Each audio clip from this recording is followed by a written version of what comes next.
ton buồn buồn dầu chiều Giêsu mới kinh thăm ia đông nai dầu chiều Giêsu siêu khờ với ia nhẹ rồi đại đàm bùa trôi siêu khờ yếm tiếp giang cha Giêsu chủ tinh yếm bùa năm tiếp giang cha siêu khâu thao tao với đám bùa nhảy chui ninh yêu chiều Giêsu mời kênh tia khâu đông này chiều chủ miền khi ya chủ miền thui buồm rồi lành trình Giêsu mời kênh thăm ia đông này chiều lành chiều khâu lành buồn nhé mùa tù chén chiều nhẹ giang chủ liều chuốt với dấu bùa chui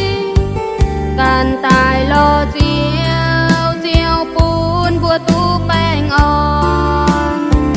hãy tàu mai kênh chịp Giêsu tại châu chiều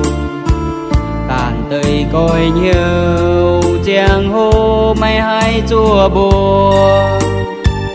Giêsu siêu khâu liều giam với búa nhẹ trôi tại chịp Giêsu châu búa nhẹ kiêu chiều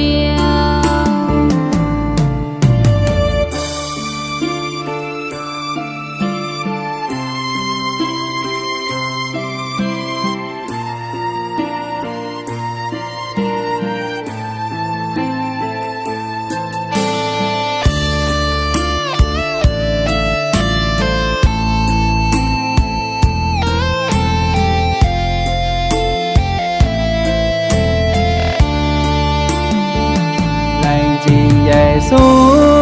mới kênh thăm ia đông này chiều lành chiều khâu lành buồn nhé mùa tù chén chiều nhẹ giam chủ liều chuốt với dấu bùa chui càn tài lo chiều buồn bùa tu bèn on hãy tao mai kênh chịp Giêsu tại châu chiều càn tơi coi nhau chàng hô mày hay chùa buồn Giêsu siêu khâu liều giam với búa nhảy chui tại chịp Giêsu châu búa nhảy kiêu chiều